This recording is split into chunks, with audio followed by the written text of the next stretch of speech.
Hi, my name is Roy Kentner. I'm going to be your host here today on Archer Talk 101, Beginner's Guide to Archery. Today, what you're going to learn is different types of bows, with some of the advantages and disadvantages of each one of them. Now, I'm going to start off with a little definition of what I think archery is. Archery is a stick with a string on it that propels another stick, or some mechanical means of projecting an arrow or a bolt. So, with that, we're going to start off with a little bit with the oldest one known anyway, which is going to be the longbow. That's been around for probably 10,000 years. They've found them as much as 7,000 BC. They found arrowheads dating clear back about 70,000 years ago. So it's been around for a while. One of the advantages of longbow is it is very simple, easy to do. If you're out in the woods, you can probably find a stick and make a string and fashion another stick for an arrow. So it's very simple to do, simple to shoot. There's not much to them. They do take quite a bit of practice to get good at them because normally you don't have any sights on a long bow. Some have arrow rests that you can put your arrow in. Other times you have to just shoot off your hand, which you kind of need to have a glove on because the fletching can tear up your hand a little bit as it's flying off of there. So that's some of the disadvantages. Is it does take a lot of practice to get good at it because you don't have sights. You have to learn instinctive shooting, and that can take some time, but it's a lot of fun shooting that way. Then the next bow we'll talk about is going to be what we call a recurve bow. Now, unlike the longbow, which is just a straight stick, the recurves, the ends of them curve back. So when you string them up, the longbow looks like a D, where the recurve, which is a little bit faster, they do feel a little bit different when you shoot them, but the ends curve up instead of pointing back towards the shooter. The advantage of that is you're going to get a little more speed. They have most all of them will have a rest place or a place to set your arrow so you're not shooting off your hand. A lot of them will have places to put sights on them so you can shoot them with sights as opposed to just shooting instinctively. You do have sights you can aim. So that's kind of some of the advantages. Is it's also simple, very simple. There's not much maintenance involved to be the long bows or recurves. You just have to make sure that you keep them clean and a little bit of oiling on them or clean them so that they don't get damaged and absorb moisture. You just want to check them once in a while for cracks to make sure that you're not developing a crack or chip. And they just want to finish it up so that you don't have moisture getting in them because they are wood. Normally they're all wood. Some of the newer recurves will have aluminum riser, and a lot of the limbs can either be fiberglass or wood. So the disadvantage of that is it does take time to get good at it. Not as much as it does for a longbow because you do have sights. So it does take some practice to get good at it so that you can shoot. You're not going to normally shoot a long range. Most of the shooting for longbows and recurves for most people are done at the 20 yards or 18 meters for those listening with the metric system. Now, we do have outdoor events for shooting. We'll get into that at a later one on different types of shooting. A later podcast will cover that. So now we step up into compound bows. Now, those all have bows that are either have wheels or cams that allow you to draw back and have some percentage of let off, which means you draw back to a certain point, and then the weight starts decreasing, so you actually get to hold less weight. If you had a 50% let off, which is a lot of your original compounds were, and it was a 70-pound bow, you're holding 35. So you can see how it's an advantage to sit back and hold them. Where your long bows and recurves, you pull them back, you're holding the full weight. So that's one of the differences in your compound bows. Most all your compound bows, I don't know of any of them that don't have designed to shoot with a rest. A lot of the newer ones are all center shot, which means your arrow is in a straight line with your string travel. And you have places to put sights on them. So most other compounds generally are going to have sights and a rest. You can either shoot them with fingers or release aid. Now fingers, you don't want to shoot your short axle. How that's measured is you take the axle at the upper limb and measure to the axle lower limb. That's where your wheels and cams are fastened to, and that's your axle length. The longer ones allow you to shoot fingers. The short ones nowadays, some of them are so short, you wouldn't be able to shoot with fingers because they would be pinching your fingers so much that you wouldn't be able to shoot them. So some of the advantages of the compound bow is they're faster than your recurve, your long bows.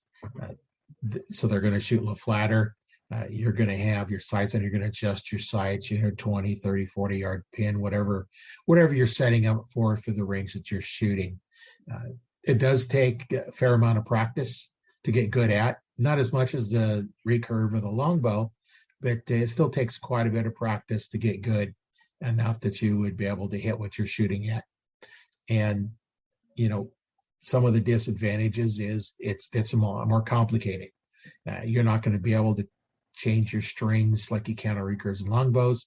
You're going to have a bow press because they're already under pressure before you draw back when they're already strung up.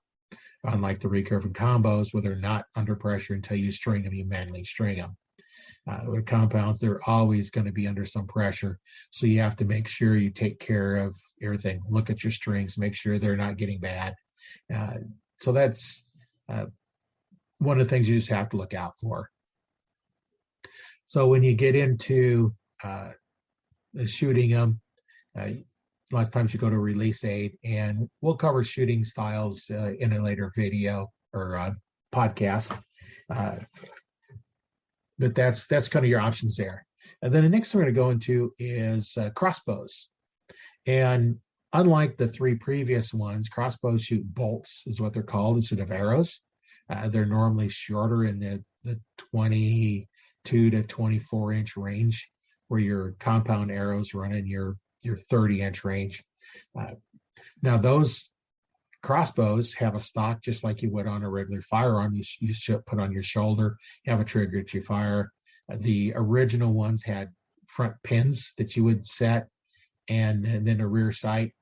Most of the newer ones now have a scope on them that are set up so that you have your 20-yard crosshair. You set that, and the rest of them are set because that scope is designed for the speed of that crossbow. Now, for the limbs that you have on them, you either have recurve limbs. Excalibur is a brand that uses the recurve limbs, just like a regular recurve bow, other than it's mounted on a crossbow and shot, horizontally instead of vertically.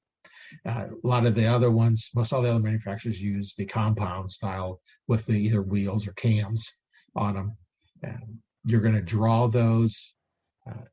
Unlike with the recurve, the longbow, and the compound bow, you're going to draw them with an aid of some kind. You're not going to draw them with one hand and your fingers. There's just so much more weight. They run in the range of 125 to 200 pounds draw weight, where your recurves, longbows, and compound bows, you run in 30 to 70 pounds. So they're a lot heavier, and that needs to be a little heavier. If you're going to hunt with them, they have to be so much more power because those bolts are so short. It takes a short amount of time to develop the power into them. And you're going to either use a rope cocking aid or a mechanical crank. The advantage of the rope is it's quicker and quieter. The advantage of the crank is it's easy to crank. Anybody can crank that lever. And with any kind of strength, even 7-10-year-olds could cock it, with no trouble, where they're not going to be able to with the rope aid.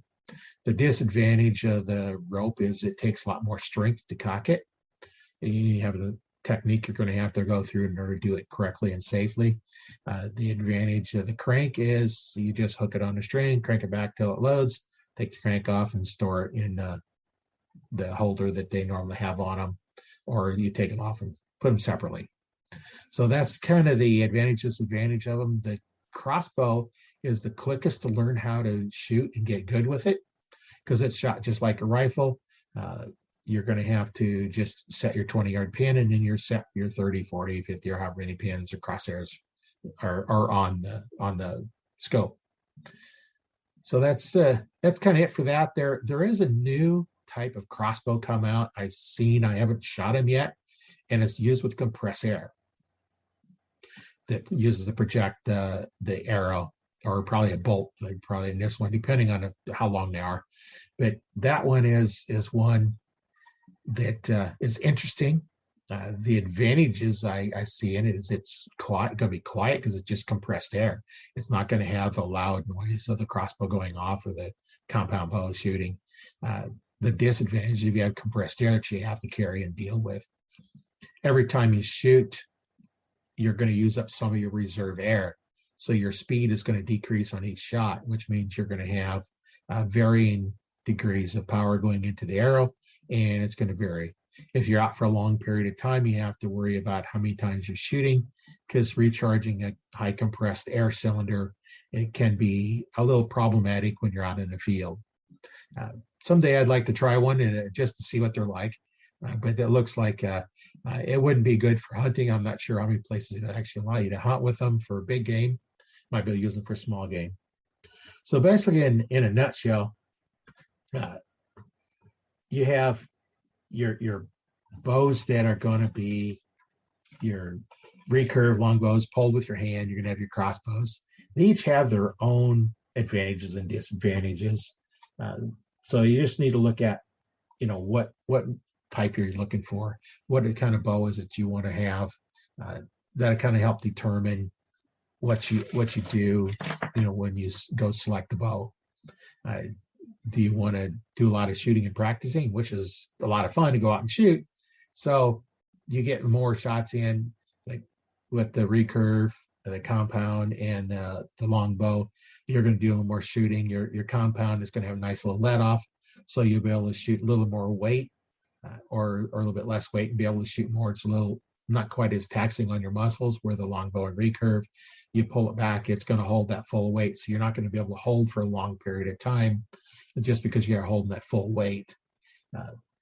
Crossbows, the advantage of those, they're going to be cocked. Now, if you're hunting out of a tree stand, you're going to cock it once you get in the tree, and you're going to have to fire a bolt or into the ground before you get down, because you don't want to climb up or get down while they're cocked. That can be real dangerous. So in a nutshell, that's what it is. For those that are just starting out, I have a beginner's checklist for new archers.